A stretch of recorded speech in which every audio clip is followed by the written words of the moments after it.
En toute vérité, 11h midi sur Sud Radio, Alexandre Devecchio. En toute vérité, chaque dimanche entre 11h et midi sur Sud Radio, sécurité, économie numérique, immigration, écologie. Pendant une heure chaque semaine, nous débattons sans tabou des grands enjeux pour la France d'aujourd'hui et de demain. Cette semaine, nous avons le plaisir de recevoir l'écrivain et intellectuel Patrick Buisson.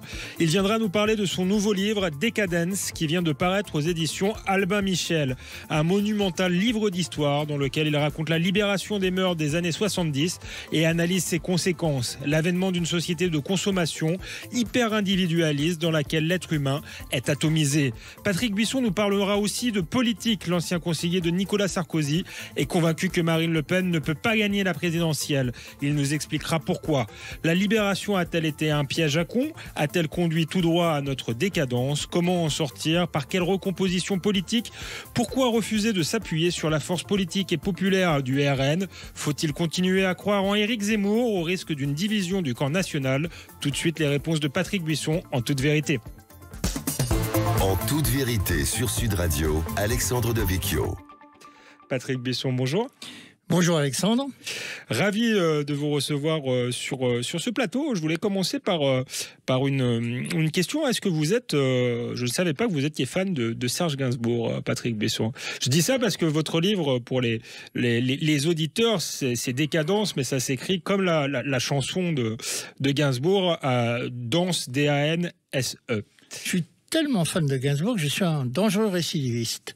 Car je vais intituler un de mes livres précédents, 1940-1945, année érotique, par allusion aussi à une autre chanson de Serge Gainsbourg. Oui, je pense que Gainsbourg a été un extraordinaire révélateur de cette époque. Et pas tout à fait de la manière qu'on le croit. Il est associé à la libération sexuelle, image licencieuse, de transgressif, un peu crade parfois, transgresseur de bornes, ça c'est sûr, mais déjà très désenchanté et prenant ses distances. Vous voyez, une chanson comme Je t'aime moi non plus, que tout le monde a connu et entendu, se termine par cette phrase: l'amour physique est sans issue. Personne n'a retenu cette phrase. C'est assez désespéré. Tout le monde a retenu l'emblème, l'étendard de la révolution sexuelle, qu'était cette chanson qui faisait penser, disait l'observateur Romano, à l'accouplement de deux pachydermes. Voilà. C'était pas très gentil. C'est vrai qu'il y avait beaucoup de bruit d'hiver dans cette chanson, mais la morale en était très différente de ce qu'on a retenu finalement. Une morale finalement assez triste. Assez triste, c'est-à-dire que ce qui me paraît très caractéristique de l'époque et de cette double révolution à la fois sexuelle et consumériste, c'est qu'on a choisi de réduire l'identité des individus, hommes et femmes, à ce qu'ils ont de plus impersonnel: la sexualité et la consommation. C'est-à-dire la consommation des corps et de la marchandise. Rien n'est plus impersonnel. Tout le monde fait la même chose, ou à peu près, avec quelques variantes, mais on les connaît. Il y a 69 positions, il n'y en a pas 70. Et quant au catalogue des perversions, il a été épuisé et exploré depuis des siècles. Bon. Très bien.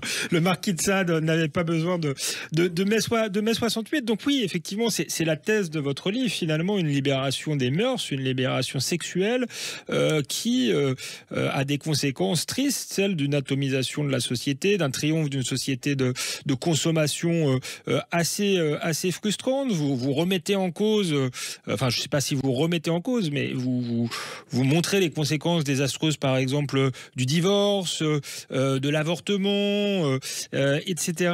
Mais est-ce que finalement, toutes ces évolutions n'étaient pas inévitables, Patrick Buisson? Alors, moi je ne prétends pas effectivement réécrire l'histoire en disant on s'est trompé sur tel ou tel point, simplement me faire des constats.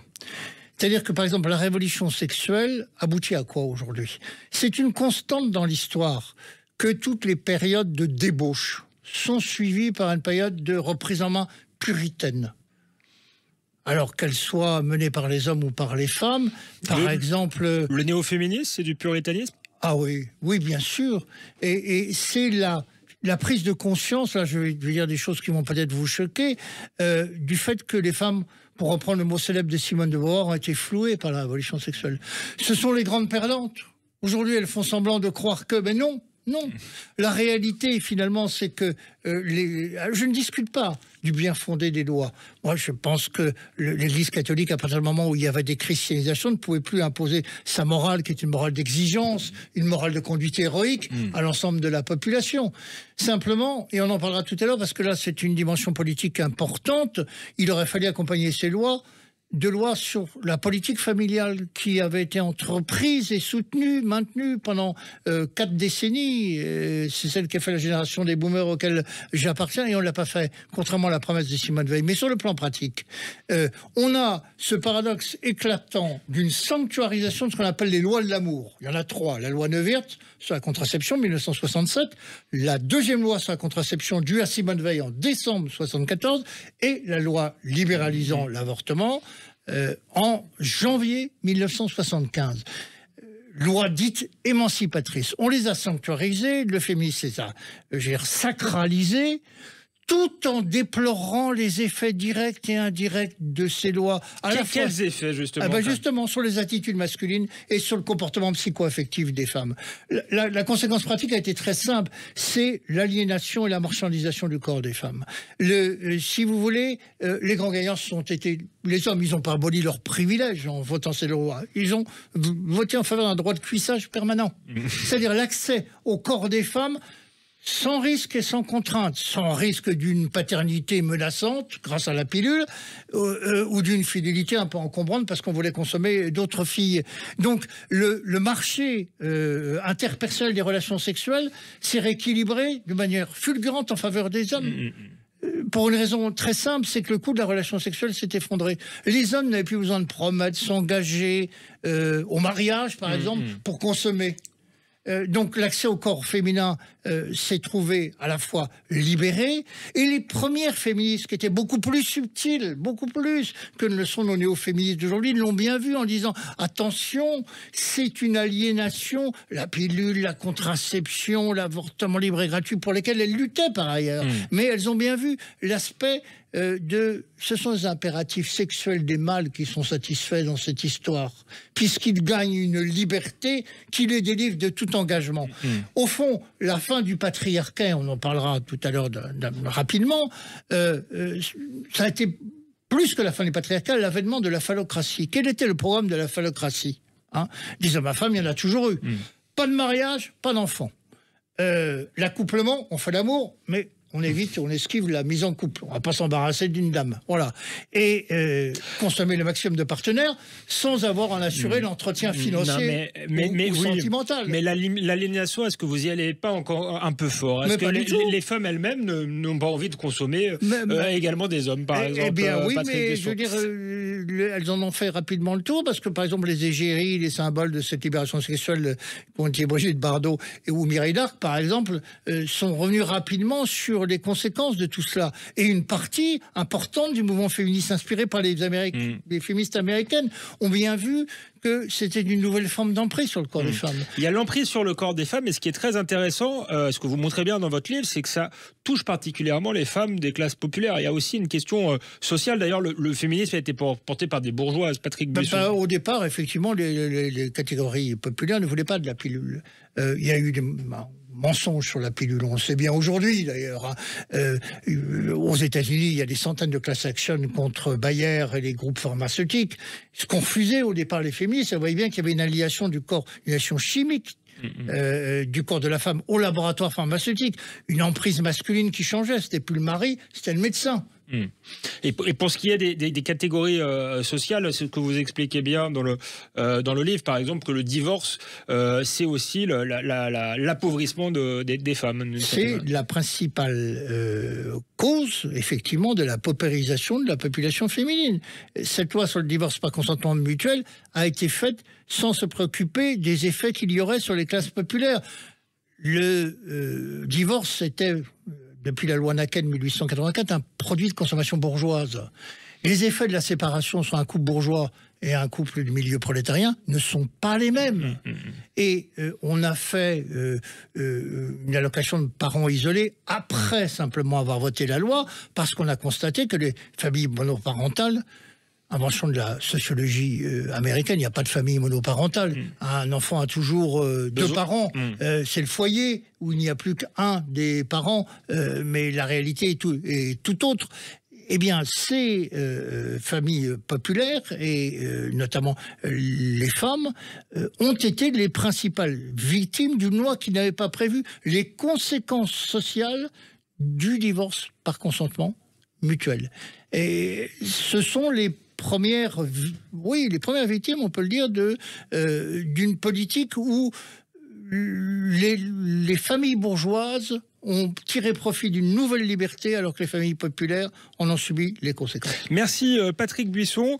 On continue de parler de votre livre après la pause. On parlera également de politique. On verra que ça a un lien avec la réforme des retraites aujourd'hui. On se retrouve en toute vérité avec Patrick Buisson, toujours sur Sud Radio, après une courte pause. En toute vérité, 11h midi sur Sud Radio, Alexandre Devecchio. Nous sommes de retour en toute vérité sur Sud Radio avec Patrick Buisson qui nous parle de son nouveau livre Décadence qui vient de paraître aux éditions Albin Michel, un livre qui revient sur la libération des mœurs des années 70 avec une vision plutôt critique, notamment de ses conséquences. Avant la pause, Patrick Buisson, on parlait féminisme, on disait que le féminisme avait été porté finalement par la bourgeoisie et c'était fait au détriment des classes populaires. Cela dit, vous disiez quand même que les féministes d'hier étaient beaucoup plus subtils que les féministes d'aujourd'hui, que Sandrine Rousseau est une puritaine qui s'ignore. Alors selon vous. Absolument. Dans l'histoire, toutes les périodes où les mœurs se relâchent sont suivies d'une période, je l'ai dit, de reprise en main, de puritanisme. Par exemple, l'amour courtois est une réaction à la licence des mœurs au Moyen-Âge. L'esprit des précieuses ridicules, si vous voulez, c'est la réaction à l'égard de la débauche de la cour du roi. Le christianisme a été une réponse à la licence de la Rome païenne. Nous sommes entrés dans cette période-là de néo-puritanisme. Et MeToo, si vous voulez, c'est la revanche sur les effets directs et indirects des lois dites émancipatrices. Je parlais de loi Neuwirth et loi Veil. C'est-à-dire, effectivement, le pouvoir donné aux hommes d'avoir un libre accès au corps féminin sans risque et sans le coût social que ça représentait avant. Le patriarcat était une forme de protection, qu'on le veuille ou non, parce que dans ce système, ancien régime des mœurs, celui qui fautait devait réparer, il devait épouser. Ouais. Ça n'arrivait pas toujours, mais la plupart du temps, c'est comme ça que ça se passait. Et ce patriarcat était d'ailleurs un patriarcat très tempéré. Vous voyez, quand les féministes, à l'époque, ont attaqué l'ennemi principal, c'est-à-dire le mari, comme l'exploiteur, c'était une erreur d'analyse par rapport à la société française considérable. Dans les familles ouvrières, la tradition depuis le 19e siècle, c'était le matriarcat budgétaire. L'homme qui donnait sa paye, remettait sa paye à l'épouse qui lui donnait de l'argent de poche. Donc imaginez... Donc l'épouse n'avait pas de carnet de chèques, mais bon, en même temps, voilà, elle disposait du budget. Imaginez que le rapport de force était celui sur lequel les féministes ont projeté l'idée qu'une lutte des sexes devait remplacer une lutte des classes parce qu'il y avait un exploiteur qui était l'homme, ne correspond à aucune réalité sociale. Alors les féministes ont l'habitude d'accumuler les contre-vérités et les bêtises et les sottises, mais celle-là quand même est énorme, dans la mesure où cette analyse était faussée par la réalité sociale. Alors MeToo, c'est quoi? C'est une revanche sur les hommes. Au départ, le mouvement de libération s'est fait au nom de l'autonomie du corps des femmes, avec cette idée très simple qui était de faire se relâcher l'emprise de l'État sur la vie privée. 50 ans après, ça aboutit à quoi? Les néo-féministes réclament toujours plus de contrôle sur la sphère privée, une police de la famille, une nouvelle police de l'ordre moral qui est là, dans la chambre à coucher, dans la cuisine, partout, qui surveille, punit la judiciarisation de l'intime.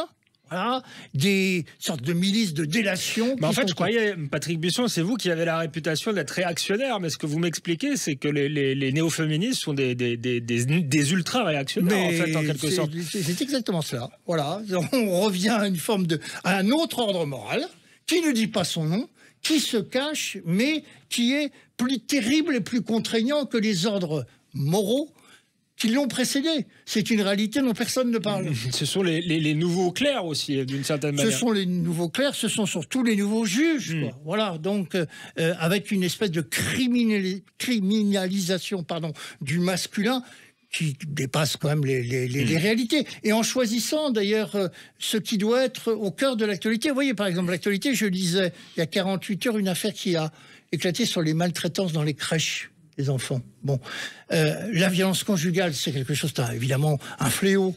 Mais il y a d'autres formes de maltraitance dont on ne parle jamais. Et pourquoi on n'en parle jamais?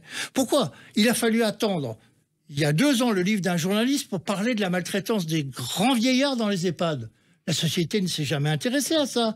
Pourquoi faut-il que l'on découvre aujourd'hui qu'il y a la maltraitance dans les crèches? Et demain, on découvrira qu'il y a la maltraitance aussi sur les handicapés, catégorie qui n'intéresse personne parce que ce ne sont pas des consommateurs, ils ne votent pas, il n'y a pas de syndicat pour les défendre. Vous voyez ce que je veux dire? Cette espèce de cécité de la société qui, en fonction de ses lubies et de ses modes du moment, choisit de voir ou de ne pas voir. Non, comme dit Peggy, il faut toujours voir ce qu'on voit, même si c'est déplaisant. Et on l'a vu, cette libération, cette révolution des années 70, ça a eu des conséquences sociales, elle a eu aussi des conséquences politiques que vous analysez, notamment sur un sujet important aujourd'hui qui est celui de la démographie. Le basculement démographique qu'on est en train de vivre, pour vous, est profondément lié à ce qui s'est passé à l'époque. Eh oui, les erreurs politiques qui ont été faites il y a 50 ans, nous les payons aujourd'hui. Je ne veux pas parler de la loi Veil sur la libération de l'avortement. Je vous ai dit mon point de vue. Moi, en tant que personne, philosophiquement, je suis contre l'avortement. Je n'entends pas imposer mes croyances à l'ensemble de la société. Mais je n'entends pas non plus qu'on me dise que la vie ne commence pas à la fécondation, que le fœtus n'est pas un être humain, qu'on peut faire n'importe quoi avec. Ça non, je ne le reçois pas, je ne l'accepte pas. Maintenant, Simone Veil avait annoncé une grande politique familiale. Au moment où elle fait voter la loi pour essayer d'obtenir une majorité, elle fait toutes les concessions, non-remboursement par la sécurité sociale, loi votée pour 5 ans, c'est-à-dire que vous ne faites pas quelque chose de définitif, vous pourrez revenir, garder la conscience tranquille. La majorité gaulliste est hostile à cela. Les 3/4 des députés gaullistes vont voter contre pour les raisons... D'ailleurs, dans votre livre, il y a des verbatims, notamment de Michel Debré, fondateur de la Ve République, à ce sujet-là, et même s'ils n'emploient pas l'expression, ce qu'ils craignent, en premier lieu, leur hostilité finalement à cette loi, c'est pas tellement pour des raisons morales, mais c'est parce qu'ils craignent une forme de grand remplacement, même si le concept n'existe pas à l'époque. Le concept n'existe pas, et avant effectivement de revenir à la question de la démographie, et donc d'arriver à la problématique des retraites, effectivement, moi j'ai lu tous les débats à l'Assemblée nationale, et c'est le fil rouge de toutes leurs interventions, la crainte d'une dénatalité qui serait un appel d'air pour une immigration, submersion, qui ferait disparaître nos mœurs, notre identité, nos coutumes. Debré dit dans ce débat, c'est au mois de novembre 1974, face à Simone Veil, Madame, nous avons fait le choix, et vous faites le choix, d'une France qui va décroître, diminuer et vieillir, quand des peuples à nos portes, en Méditerranée, font le choix de grandir, de croître et de rajeunir. C'est une lourde erreur historique. Alfred Sauvy, qui est le grand démographe de l'époque, patron de l'INED, titulaire de la chaire au Collège de France, dit dans la commission qui prépare la loi, les peuples qui ont choisi de sous-traiter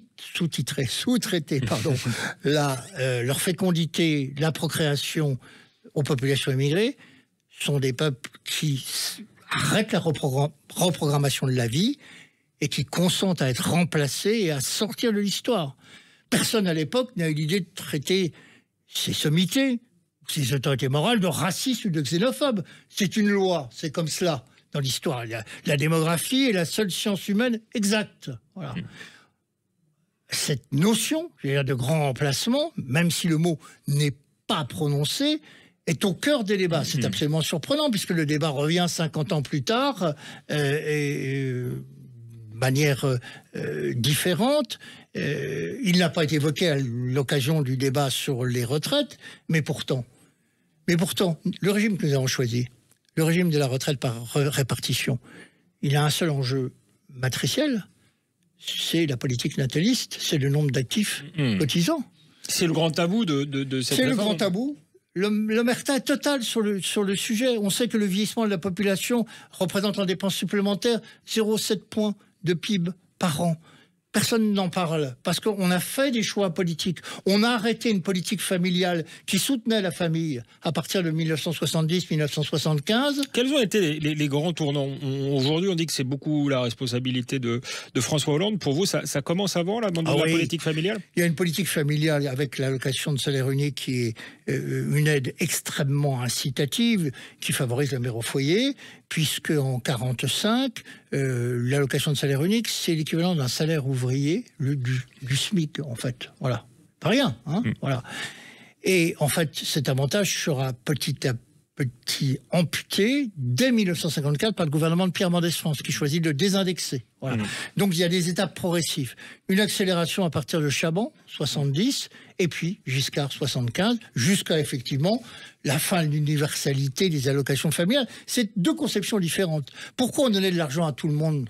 C'était une politique démographique et pas sociale. Voilà. C'était pas une politique d'assistance. C'était pas un instrument de redistribution au service d'une politique sociale, c'était la rétribution d'un service rendu à la nation, le fait de faire et d'élever des enfants. La nation manifestait sa reconnaissance en versant des allocations familiales. Les excédents étaient tellement importants d'ailleurs que l'habitude a été prise de ponctionner dans la caisse des allocations familiales pour combler le déficit de la caisse chômage et de la caisse retraite. Merci Patrick Buisson. On continue à discuter de votre livre. On parlera un peu plus de politique et d'actualité après une courte pause, toujours sur Sud Radio, en toute vérité. En toute vérité, 11h midi sur Sud Radio, Alexandre Devecchio. Nous sommes de retour sur Sud Radio avec Patrick Buisson qui est venu nous parler de son nouveau livre Décadence qui vient de paraître aux éditions Albin Michel. Nous parlons aussi de politique puisque ce livre a une dimension politique. Il évoque les conséquences de la libération des mœurs des années 70, notamment le basculement démographique dont on parlait avant la pause. Patrick Buisson nous disait que le grand tabou finalement de la réforme des retraites, c'était l'abandon de la politique familiale, l'abandon de toute vision démographique. Certes, Patrick Buisson, mais vous-même, vous avez soufflé à l'oreille de Nicolas Sarkozy, qui lui-même a fait une réforme des retraites assez comptable, assez comparable à celle d'Emmanuel Macron. Pourquoi, à cette époque, ne pas avoir mis cet enjeu sur la table ? Écoutez, j'ai essayé de le faire, notamment auprès du président de l'époque, je dois le dire sans succès, avec un argument très simple. Sans relance de la politique nataliste, nous ne pourrons pas continuer à financer notre modèle social. Il faudra en changer. Or, qu'est-ce que ces réformes successives sont? C'est le refus de prendre en compte cette réalité et d'imposer des aménagements successifs parce que on a changé de temporalité politique. Les politiques aujourd'hui sont soucieux de rétribution immédiate, rétribution électorale. Quelle mesure va me rapporter des voix? La démographie, la natalité, c'est le temps long de l'histoire. Face au temps court des individus qui réclament, eux, qui ont des exigences immédiates en matière de pouvoir d'achat, en matière de sécurité, de protection sociale. Nos institutions l'ont favorisé, puisqu'on est passé d'un mandat de 7 ans renouvelable à un mandat de 5 ans. La particularité du mandat de 5 ans, on le sait, c'est que le président élu, au bout de la première année, se préoccupe de sa réélection. Donc, toute pensée dans la durée, tout ce qui privilégie le temps long de la communauté et du collectif se trouve mis à l'arrière-plan par rapport au temps court de l'individu, c'est-à-dire de l'électeur. La politique familiale, c'est l'investissement sur le capital humain. Le retour sur investissement, c'est à 20 ans, c'est 40 ans. Mais quand on ne fait pas cet investissement, eh bien, on ne cesse de payer la facture. C'est ce qui arrive depuis 50 ans. Si, comme le disait Thiers, gouverner, c'est prévoir, tous les gouvernements ont failli. Ils ont refusé de prévoir que le système, par la rétraction du nombre d'actifs, allait vers une impasse. Et nous vivons ces sursauts, cette espèce d'agonie. Personne ne veut changer complètement le régime, passer à la capitalisation. Et en même temps, nous payons les conséquences, effectivement, de l'abandon de toute ambition démographique. Et le coût politique et social et humain en est extrême. On n'aurait pas besoin aujourd'hui de défiler pour demander que la retraite reste à 62 ans s'il y avait eu le maintien, le prolongement de cette politique nataliste. On le sait bien. Et on sait bien que l'immigration n'était pas une solution non plus, ne serait-ce que parce que l'immigration secrète 20% d'inactifs au chômage qui ne cotisent pas. Il y aurait pu avoir aussi, c'est moins le thème de votre livre, mais une politique du travail, puisque y compris ceux qui sont en âge de travailler aujourd'hui ne travaillent pas. salaires. Donc je pense que c'est aussi une des raisons de l'incompréhension de cette réforme. Et vous expliquiez qu'aujourd'hui, en politique, on visait la rétribution immédiate. Et en final, cette loi est faite aussi pour ceux que vous critiquez beaucoup dans ce livre, même si vous appartenez à cette génération, c'est la génération des boomers qui s'inquiète pour sa retraite et qui met aussi une forme de pression sur les gouvernements pour qu'il y ait une forme de maintien du statu quo. Est-ce que la droite, qui aurait pu s'opposer justement en défendant plus vigoureusement une politique familiale, n'est pas aussi finalement soumise à ces boomers? Et je dirais même Éric Zemmour, qui nous a quand même parlé beaucoup du grand remplacement pendant la campagne présidentielle et qui là a semblé adouber une réforme finalement gestionnaire et technocratique qui ne résoudra pas le problème à long terme. Non, c'est certain. On parle de crise de la démocratie, on parle de crise de la légitimité. C'est vrai que cette génération des boomers, à l'égard de laquelle les gouvernements qui se sont succédés ont été extrêmement complaisants, a abouti à une sorte de restauration d'un suffrage censitaire ou d'un suffrage où l'âge, une sorte à la fois de gérontocratie, un mélange de gérontocratie et de suffrage censitaire. 17 millions de retraités, 30% du corps électoral, 45% des votants. Car ils sont très civiques, les boomers. Il faut leur reconnaître ça, ils vont voter. Donc cette masse critique est absolument incontournable. Et elle a pesé sur tous les gouvernements successifs. C'est une évidence. C'est elle qui faisait non seulement le président, mais toutes les élections intermédiaires, où là, le taux de participation est encore plus faible, et où leur poids parmi les votants n'est pas de 45%, mais de 65%. Donc effectivement, aucun gouvernement ne s'est attaqué à l'écosystème qui est devenu un écosystème de ma génération, c'est-à-dire ceux qui sont nés entre 42 et 60, les classes nombreuses de la guerre et de l'après-guerre. C'est une réalité. Et donc, effectivement, aucun arbitrage ayant été fait en faveur des actifs depuis 15 ans ou 20 ans, on a cette situation où on peut discuter de l'euthanasie, par exemple, parce que l'euthanasie, pour l'instant, c'est une mesure compassionnelle, humanitaire. Ce qui est sûr, c'est que la mort est économique. Elle coûte moins cher que les soins palliatifs. Et effectivement, après avoir vécu 10 ans, 20 ans, 30 ans de tyrannie des boomers, peut-être que les actifs auront des réactions qui ne participeront plus du compassionnel humanitaire qu'on cherche à nous vendre pour nous faire... Vous voulez dire que vous êtes inquiet de la loi qu'on nous prépare sur l'euthanasie? Oui, vous craignez bien sûr. Un futur à la Soleil Vert ou je sais pas, mais quand on voit les personnes âgées, c'est ce que on voit vous que suggérez, les mutuelles sont les principales militantes de ce projet, on ne se pose pas la question de savoir quelles sont leurs motivations, pas un seul instant. Est-ce que c'est dans vos derniers livres, mais aussi dans le précédent, vous décrivez un changement de monde, un basculement vers une forme d'individualisme? Est-ce que ce qu'on appelle le droit de mourir dans la dignité ou l'euthanasie, c'est l'ultime, finalement, basculement dans cet individualisme forcené? Tout à fait. C'est l'aboutissement de ce qui a commencé avec la loi Neuwirth et la loi Veil, c'est-à-dire l'appropriation du droit par le moi. L'usage du droit, pendant des siècles, servait à défendre la société des empiètements des individus. C'est l'usage commun du droit. Et à partir des années 70, on a basculé à ce qu'on appelle l'état de droit, qui est une arme donnée aux individus pour bénéficier de nouveaux droits afin de se défendre contre la société.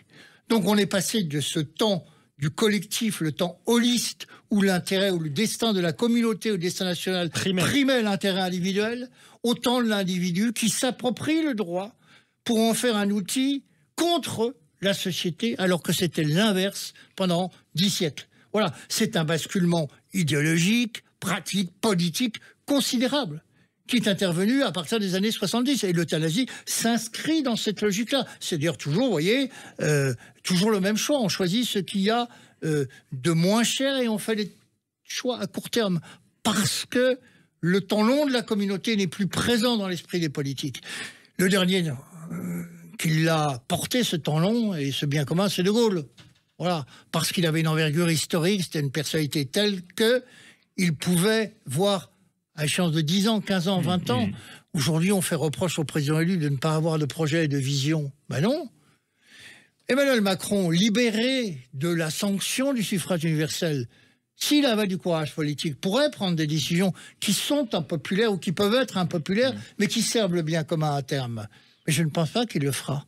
Il continuera à donner des gages, tantôt à droite, tantôt à gauche, au gré d'une absence de politique. Le ni droite ni gauche, c'est cela. Il n'y a pas de vision d'un destin collectif du peuple français. Il n'y a pas d'alternative aussi, c'était la phrase de Margaret Thatcher. Revenons justement à cette réforme des retraites.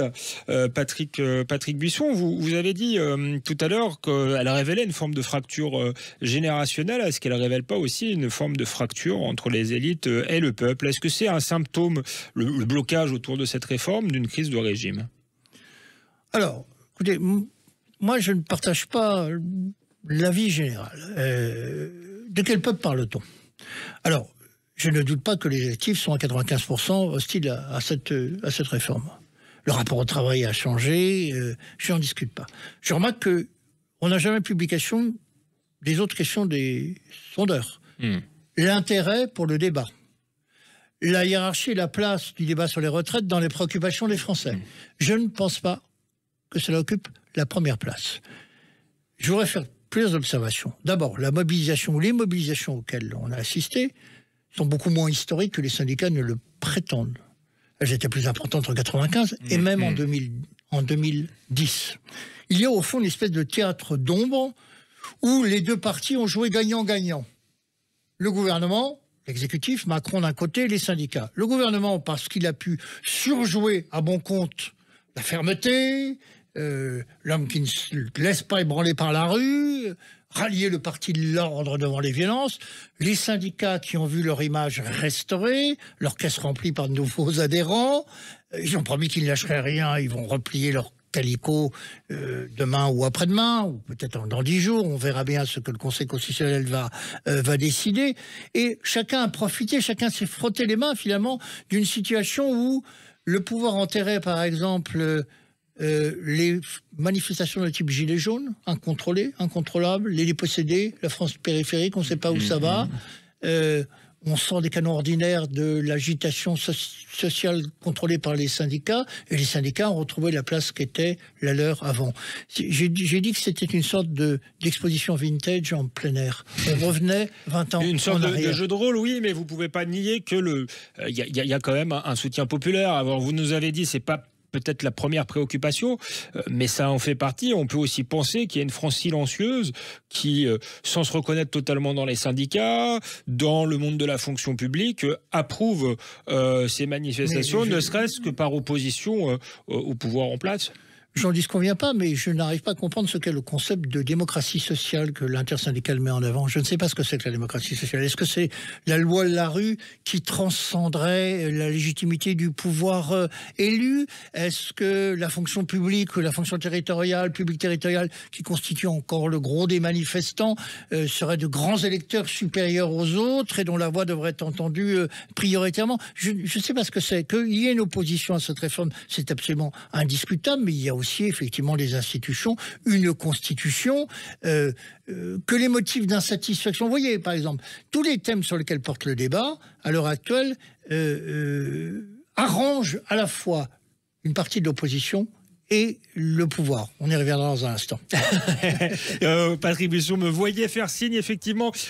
Après une courte pause, ce sera la dernière partie de cette émission. Et effectivement, on reviendra sur la crise politique actuelle. Comment sortir? On parlera aussi du Rassemblement national. Patrick Buisson, dans un grand interview au Point, a expliqué que le Rassemblement national ne pouvait pas gagner. On lui demandera pourquoi. On se retrouve tout de suite sur Sud Radio. En toute vérité, merci.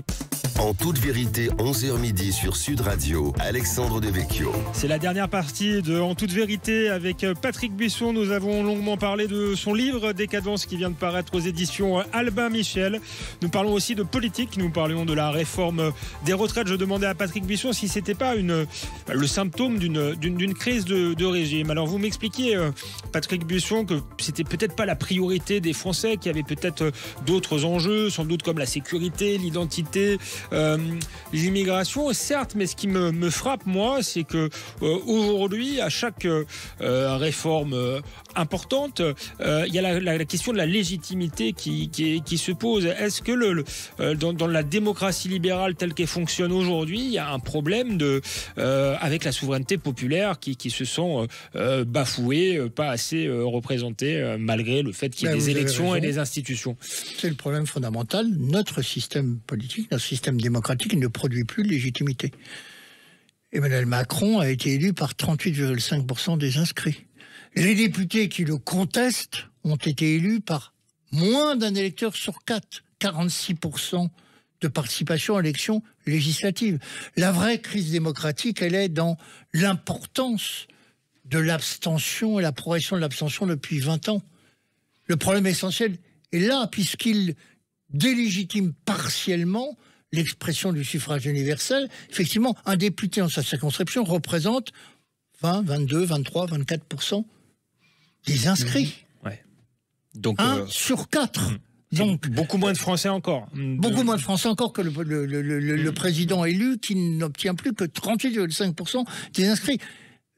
La crise politique et de légitimité, elle est liée au retrait massif d'une partie des catégories populaires du jeu politique. Marine Le Pen se prétend l'élu des catégories populaires, oppose un bloc populaire à un bloc élitaire. On va y venir. Vous ne croyez pas qu'elle est la grande bénéficiaire de ce qui se passe actuellement? Non, malgré vous ne croyez pas au sondage, Patrick Buisson? Ah non, moi je crois aux élections partielles. Vous voyez, je crois beaucoup plus à la réalité démocratique qu'à l'instrument de mesure. On a complètement oublié que Marine Le Pen était entre 30 et 31% des intentions de vote en 2015-2016, que les sondages la donnaient élue avec 54% face à François Hollande. On a zappé tout ça. L'élection, c'est le jour du vote. Les sondages, c'est une photo à un instant donné qui capte l'humeur du pays. Donc il faut remettre les choses à leur place. En revanche, les deux élections partielles ont montré que le RN n'avait pas capitalisé sur son opposition à la réforme des retraites. Il y en a eu dans l'Aube et une dans l'Ariège. L'Aube, son sortant a été battu, et dans l'Ariège, pas qualifié pour le second tour. Donc je suis je connais bien l'outil sondage, extrêmement dubitatif quant à ce que disent les études d'opinion. En revanche, les enquêtes post-électorales du CEVIPOF, faites sur 8000 personnes qui apprécient la répartition du vote, sont beaucoup plus fiables. Et là, on a en gros 34% de l'électorat populaire qui s'abstient, 31% qui votent Macron, 29 Marine Le Pen. Ah, vous voyez, deux électeurs issus des catégories populaires ne choisissent pas Marine Le Pen. Donc cette vision, qui est une vision marxiste très datée, lutte des classes finalement, qui opposera un bloc populaire à un bloc élitaire. Tout de même, vous avez été le premier à dire qu'il fallait reconquérir cet électorat populaire, cette France périphérique. Et avec Nicolas Sarkozy, vous lui avez mis en main une stratégie pour le faire. Et la droite avait, il est vrai, récupéré une partie du vote de la France qui se lève tôt. Justement, elle l'a totalement perdu. On peut reconnaître malgré tout que Marine Le Pen en a récupéré une bonne partie, plus que la gauche en tout cas. Non, je veux dire, moi je crois que le seul schéma qui jusqu'à présent a été électoralement payant, c'est effectivement le vieux schéma gaulliste qui consiste à agréger à l'électorat conservateur les catégories populaires. Alors elle n'a pas l'électorat conservateur, mais elle a tout de même l'électorat, partie de l'électorat populaire. La moitié de la solution ne fait pas la solution, de même que la droite aujourd'hui n'a plus du tout d'électorat populaire. Donc effectivement, c'est là où je voulais en venir. On a deux incapacités à pouvoir prétendre au pouvoir, dans la mesure où effectivement il n'y a pas de coalition majoritaire en perspective, ni pour l'un ni pour l'autre. Mais penser que la France périphérique seule peut faire une majorité, c'est faux. On l'a vu lors des derniers scrutins, et Marine Le Pen a fait le choix, plutôt que d'aller chercher l'électorat conservateur, qu'elle aurait pu faire, d'aller chercher l'électorat de la fonction publique territoriale, qui en partie est venu vers lui, ou l'électorat des agents des services publics qui votent Mélenchon, qui n'est pas venu vers elle. Par deux fois, au deuxième tour, elle leur a tendu la main, et par deux fois, elle a échoué. Cette agrégation-là est impossible. Elle ne s'est rarement réalisée dans l'histoire, même jamais. Elle s'est réalisée dans la rue, le mouvement boulangiste au 19e siècle mêlait les extrêmes, une extrême gauche et une extrême droite, si vous voulez, mais électoralement, il n'y a jamais eu de traduction politique. Certes, Patrick... Alors que le gaullisme a été Patrick Buisson, non mais on est d'accord sur l'idée qu'il faut une union probablement entre les conservateurs et les classes populaires. Il n'en reste que pas moins qu'aujourd'hui, celle qui a su agréger la force politique la plus dense par rapport à la droite, c'est Marine Le Pen. Donc l'alliance que vous appelez, sans doute faut-elle qu'elle change de stratégie, qu'elle tende la main aux conservateurs, mais est-ce que cette alliance ne peut pas se faire uniquement derrière la bannière de Marine Le Pen, puisqu'elle est nettement devant aujourd'hui, Patrick Buisson. Nous ne sommes pas au moment de l'élection, et puis ça fait 3 fois qu'elle est nettement devant. Je voudrais corriger votre propos. Mon propos ne touche pas le Rassemblement national, il touche Marine Le Pen. Je pense qu'il y a une équation Marine Le Pen qui est différente. Je pense que le Rassemblement national peut accéder au pouvoir. Tant que Marine Le Pen sera la candidate, il ne le pourra pas. Pour les raisons que nous avons évoquées, celle des boomers. Voilà. C'est un front beaucoup plus étanche et beaucoup plus résistant que le front républicain, si vous voulez. C'est son nom. C'est effectivement la malédiction du nom Le Pen.